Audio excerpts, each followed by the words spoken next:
Hi guys. My name is Ryan. A little bit about me, I guess. I've been involved in FIRST for a little while. I was a student. I've been mentoring since I was in high school, and I've continued mentoring. I currently coach an FLL team as well as mentor an FRC team. Yeah, okay, let's get into it. So today I'm going to talk about just some basic ways to enhance your FLL team's learning experience as well as competition performance. So the main things I'm going to go through is technical documentation, advanced programming, off-season projects, and design tools. So for technical documentation, the two big ways that you can enhance your team's kind of learning in terms of going through the FLL design process is keeping an engineering notebook and making a project portfolio. So for an engineering notebook, you typically try to use a bound graph paper notebook. Any notebook works though. The picture I have there is actually a really good resource. Project Lead the Way makes these kind of ready-made engineering notebooks. It's got signature spots, spots for dates, table of contents, all that. They're just really good. I like to use them all the time. Things to document in an engineering notebook for First Leg of the League would be your team's mission strategy. So at the beginning of the season, your team is probably going to talk about which missions they want to do and why. That is a great thing to put at the beginning of the notebook and have them record their logic as to why they're making those decisions. Robot design ideas, any thought that comes to mind about what they want to do for their robot, why they want to do it, write it down. Pseudocode, any kind of preliminary thought that goes into the programming, that's a good thing to write down. Then printouts of your actual robot code are really good too. And this is really helpful when you go into your judging because it challenges the kids to know what they're going to talk about beforehand because they already recorded it all. And it also presents to the judges what the kids actually did and that they documented. So for a project portfolio, this one's a little more loose. It can manifest in a lot of different ways, depending on kids, depending on what the theme for the year is. I know this past season, my kids, we had a whole binder that was split up using the engineering design process. So we had a section that was identify, a section that was design, a section that was create, iterate, and communicate. So we basically kind of laid things out in terms of our whole process of how we came up with our idea of what we wanted to solve for our innovation project, and then the solution we came up with, as well as the experts we talked to. So including pictures is really big, and also making sure to actually put details about the experts and professionals. That's something that kind of gets overlooked in FLL a lot. A lot of teams miss even talking to an expert. And then when they do it, they don't really document it well enough for the judges to say, oh yeah, they had a very beneficial conversation with this person that's an expert in this topic.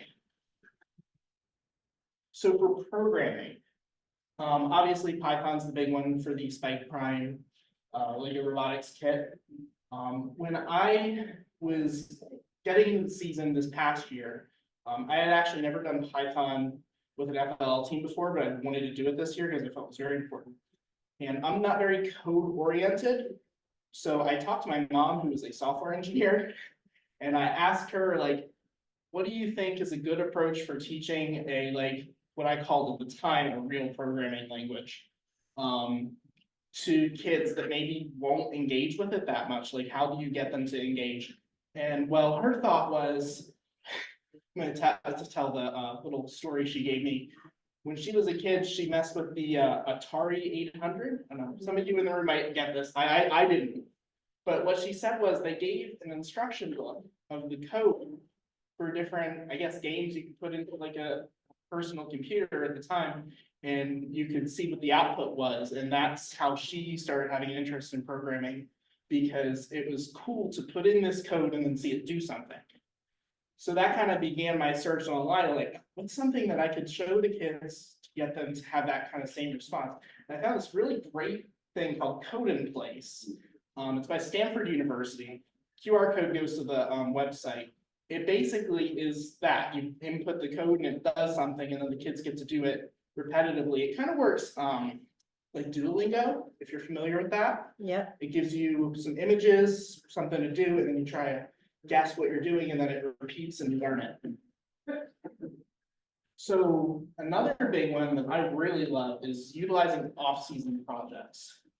So not only is this a cool thing to just talk about with other teams or even in front of judges at competition, it's a really good learning experience outside of the context of the competition season, which can get stressful. This can be low stress, but high learning. So two examples of like off-season projects that I've done with my students. One, we actually designed and built a 3D printer from scratch. That one was very overambitious and very difficult. However, the kids did learn a lot. So we started with learning CAD. So actually, if you look at my picture, these are my students. In the background, they got their actual CAD they made after I taught them how to use Fusion 360. And then they 3D printed most of their components to make the physical version. And then I brought in an electrical engineer to help them figure out what electronics components have to be integrated into it. And then we ordered some and we played around with it. And they had a sort of working finished product. It moved, it did stuff, it didn't print anything, but it kind of worked and they learned from it. Another project that I'm currently working on with my students is postseason type things. We're doing a scientific payload that'll go in a high altitude balloon. They're still kind of figuring out what exactly their goal is, but they've started kind of designing their main chassis or whatever for what they want to send up. And that one is turning out to be a really good project because it's forcing them to think about why they're doing it versus what they're doing. And it's making them really think through their design process and going through all the steps to document things, especially since I'm actually going to make them present it to a couple engineers and defend their design. So they are being very, very thorough, so they don't get any questions they don't know the answer to. Yeah, so design tools.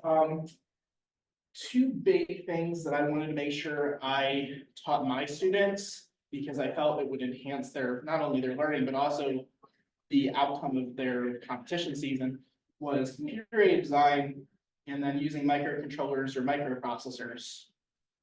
So for computer-aided design, I mainly do Fusion 360, although for most schools, a lot of schools use Chromebooks. So using OneShape is a good one because it's a browser-based CAD software.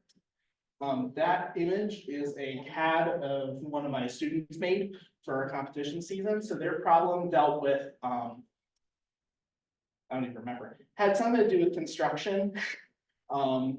And they had a truck that they wanted to make a physical model of and then also motorize. And in order to do that, I told them they had to make it on here first, and then they could 3D print it and make the physical model. And then for the microcontrollers part, Raspberry Pi is a really good one. It'll help the kids learn Python. That's a big one because main language you can use on Raspberry Pi is Python. And it also acts as a kind of a mini computer because it runs an operating system, so that's really beneficial. Then Arduino is another one. It's a microcontroller you can run motors off of. It uses a C-based programming language. It's very, very useful. Yeah, any thoughts, questions, comments? I zipped through that. I'm sorry. Python, did you look at like Minecraft application or any of that? Yeah, I looked at it a little bit. I guess the difficulty is, so since we're a school-based organization, I had to have them on their school devices, and that was the limitation there. But yeah. Another suggestion you could look at is Code Combat. It's a great way to start the introduction, playful and repetitive, right? And you can go through that whole first series free for anyone in your class. What age of your kids? Because I only deal with 8, 9-year-olds. Yeah, so I mean, I see some things, but that's where I'm at. yeah. That's way over there. And you can kind of lower the level of some of those things. Mine are 6 to 8 grade. So it's kind of less me teaching the 6th graders things, but me teaching the 8th graders things that the 8th graders then teach the 6th graders. if you get what I'm saying. So, because the younger ones seem to respond better when it's an older peer that's trying to teach them, they're gonna engage with it more. Especially when at a glance, some of those things kind of seem a little boring, unless you're older. But yeah, I mean, Tinkercad's a good one too, in terms of the CAD. I do want to encourage my FLL kids to, as they get older, to go into FTC. Yeah. So what does first give you, but they give you those little cartoonish little Mhm. engineering notebooks that I've just stopped using them. But I do sort of the same thing with record keeping, where everything they write down and goes in, you just punch holes it together. But I highly recommend photos, because you'd be surprised how much your team, as you're getting ready for a tournament, to talk with the judges, and they can't, yeah, we did talk to them, they can't remember, we say, here's the picture, do you remember? Here's the picture, and that. Yeah. So, I don't actually, my organization has multiple levels, so I Okay. use the spikes. Yes. But we still just use the spike, programming, Mhm. right? So how does one transition from that environment to the Python if you're presenting here? Like, what step do I need to like interweave so that we can leapfrog to that level? Because I'm like, that's never leap that I've like learned. So what I did, is I kept them separate, the Spike programming and Python, we did with separate things. And I had them literally go through code in place. I was gonna try to actually teach them myself, but I found that honestly, them going through this like game Right. type environment was way better. But they went through a bunch of the code in place lessons, and at some point, one of my sixth graders started to play with the Spike kit after using that with Python on the Spike kit. And they were almost immediately able to transfer the knowledge from the Python to the Spike kit. It was intuitive enough that he just figured it. That's wonderful. They figured it out, but how do they? A lot of teaching, like what do I need to like put in place to go? Because one, I'm not the programmer, Yeah. and again, it's usually a parent volunteer who may or may not. So like, what other things can I like help facilitate? Like, I'm happy to like bring in experts, but I don't always have that lovely kid that's smart and clever. Well, it wasn't just a matter of just that kid, Yeah. but that was the first one of the bunch to kind Yeah. of crack it. So what I did find though is if you have that game type environment and they're going through independently, there will come a point when they get far enough in those lessons where they are able to just kind of know, this is what this does in this. Okay. Because it's similar enough that you can kind of transfer that. Okay. Yeah. You making my fears kind of like a little bit less. So a couple of recommendations. Number one, start a GitHub and get your structure in place there so that they can go back when they make mistakes. And that makes it a lot, that lowers the bar of stress for them, because they know that anything they do can immediately be undone, right? It also creates a repository that other kids can learn from your high achievers. Okay. And similarly, use the resources that are already out there on GitHub as starting points. So Reddit, the FLL thread there has a couple of coaches that have just gone all in on Python for their teams at this level. And they are sharing repository access and things to help other teams get started. Oh, It'll be in my talk later, so, but, one thing to also do, there is a third party firmware Okay. I'll present it later, called and it has a mode where you can program and block, and it creates Python code next to it.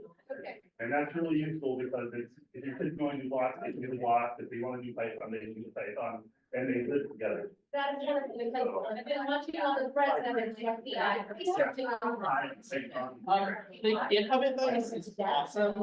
So we have it in our school network, unfortunately, we can't use it. We use it to Google Drive set up to document our.